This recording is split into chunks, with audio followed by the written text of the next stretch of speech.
ఈరోజు మనం 6 months బేబీకి ఉగ్గు ఎలా ప్రిపేర్ చేసుకోవాలో చూసి నైట్ అంతా నానబెట్టిన సరే ఒక గ్లాస్ నిండా బియ్యం వేసుకోవాలి, రేషన్ బియ్యము. అందులో ఒక 2 spoons కందిపప్పు వేసుకోవాలి. అలానే మనం 2 బాదం కూడా వేసుకోవాలి. ఇంకా వాటన్నిటిని కలిపి మనము ఒక 5 hours అన్నా నైట్ అంతా నానబెట్టుకోవాలి. అప్పుడైతే బేబీకి కొంచెము అరగడానికి ఈజీగా ఉంటుంది అనమాట. ఎంత నానితే అంత వాళ్ళకి గ్యాస్ ఫామ్ అవ్వకుండా ఉంటుంది అనమాట. స్టార్టింగ్ కాబట్టి అన్ని పప్పులు చేసేసినాం అనుకో పిల్లలకి గ్యాస్ ట్రబుల్ అవుతుంది. కాబట్టి మనం స్టార్టింగ్ పెట్టేటప్పుడు లైట్గా పెడితే ఏంటంటే వాళ్ళకి డైజెస్ట్ అవ్వడానికి ఈజీగా ఉంటుంది అనమాట.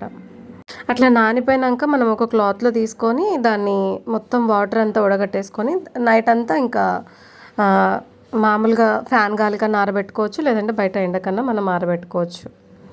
అది తడంతా ఆరిపోయినాక మనకు ఇప్పుడు ఏమంటారు కొంచెము ఒక కడాయి పెట్టుకొని లైట్గా మనము దాన్ని రోస్ట్ చేసుకోవాలి. కొంచెం మరీ ఎక్కువ కాదు, కొంచెం మనకి అది వేగుతున్నప్పుడు మంచి స్మెల్ వస్తుంది అనమాట. దాంట్లో లైట్గా మనము ఒక చిటికెడు జీలకర్ర, ఒక చిటికెడు వాము వేసుకున్నామంటే పిల్లలకి పెట్టినప్పుడు అరిగించుకోవడానికి పెద్దగా ప్రాబ్లం ఉండదు అనమాట.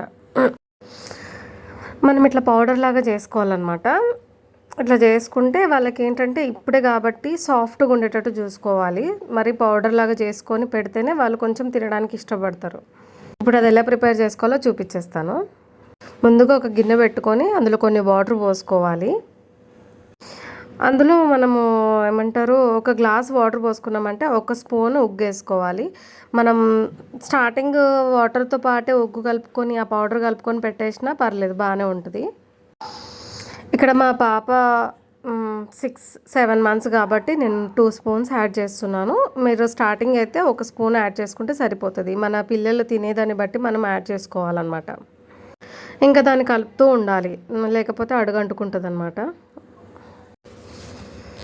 ఇట్లా కొద్దిగా చిక్కబడ్డాక మనం ఒక లైట్గా ఒక పించ్ ఆఫ్ సాల్ట్ అంటారు కదా, చిటికెడు కంటే ఇంకా తక్కువనే సాల్ట్ వేసుకోవాలి.